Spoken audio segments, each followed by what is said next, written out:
In this session, I'm going to show you how to put your classroom course online in just 3 steps. But first, an obvious question. Why wouldn't anyone want to teach online? Technology gives us the ability to teach anyone, anywhere, with just a computer and a connection. We can scale our courses far beyond a lecture hall. Thousands can learn the same material together. No longer do we have to travel through traffic to attend class. And conversely, we have no need to cancel class for bad weather. As wonderful as these benefits are, there are some obvious drawbacks for many people. Unfortunately, online teaching has scared off many faculty who would probably be great at it. Let's face it, online classes can be intimidating, technical, frustrating, and just plain difficult. There are so many possibilities and options. There are many things that can go right, as well as many that can go wrong too. Instead of preparing for your classes a couple weeks at a time, everything needs to be figured out in advance. There's a lot more design work up front, and there's a lot less room for improvising if the basics aren't covered. Here's some good news.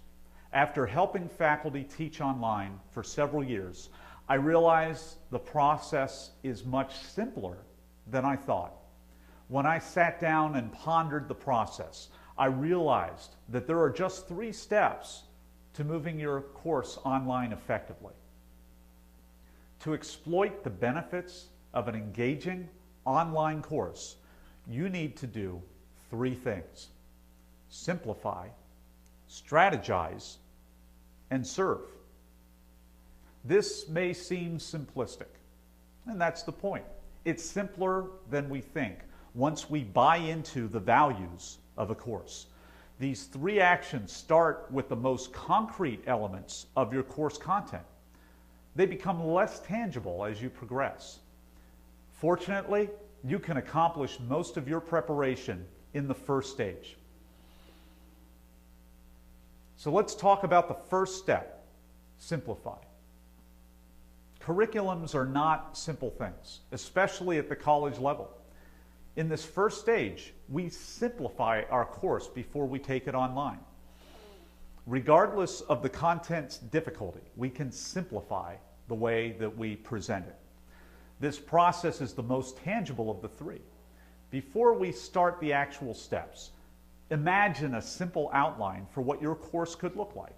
For example, if you have a 15-week semester, your course is really the sum total of several folders labeled from week 1 to week 15.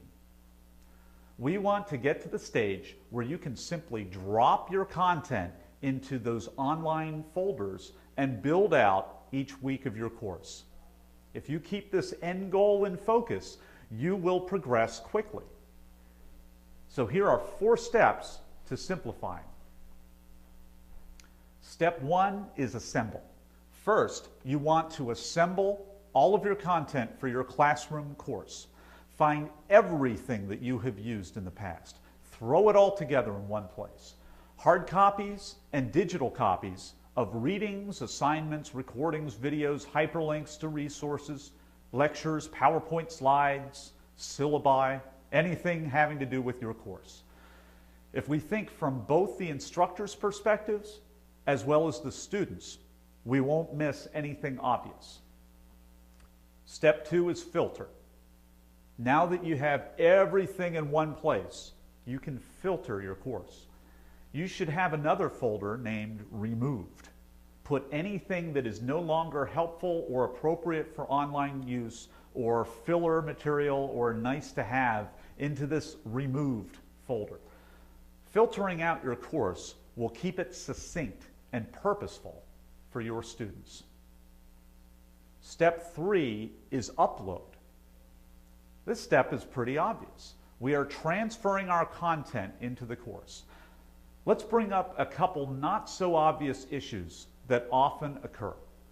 This might sound a little bit technical for some of you, so don't worry because I'm just bringing up examples.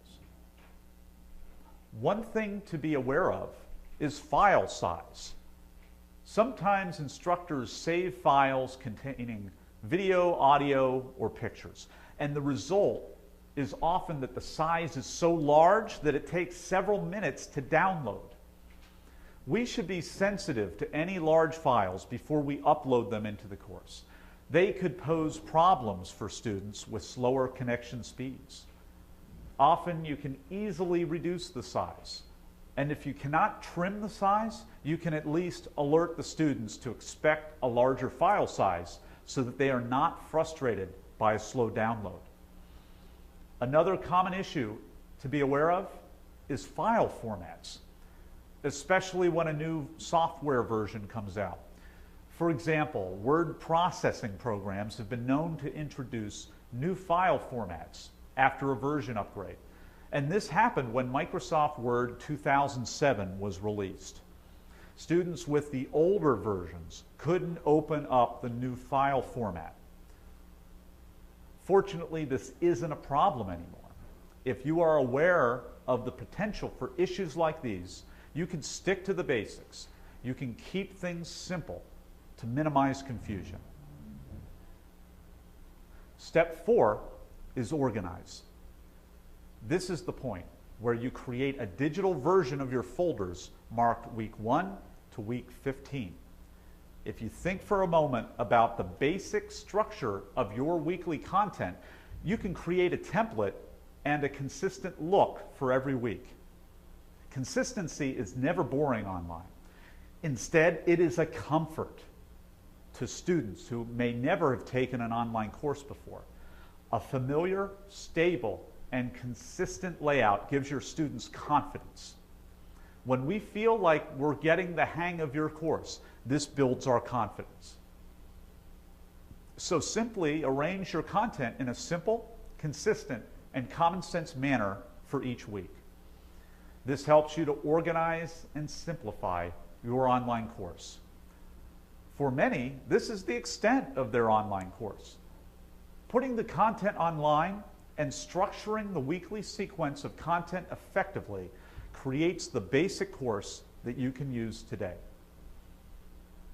If you're like me, you find all sorts of additional nice-to-have content that you don't want to throw out right now. So create a miscellaneous folder to get that stuff out of your way. Focus on your weekly folders right now, and later you can toss out the nice-to-have stuff, unless it's really need-to-have content. Or you can mark it as an optional supplement to the course. So our first step, simplify, is as simple as these 4 steps. Assemble, filter, upload, and organize. You're taking your classroom content and making it work online. And when you make it this far, you have everything you need for the bare bones version of your course. That's a good feeling. For those who want to optimize their course, there is so much more that you can do. Once you have the basics down, you can unleash the potential of your course. The next 2 steps after simplify, strategize and serve, take you to progressively deeper levels. In the next section, we will focus on the next step. I will show you how to strategize to give your course greater impact.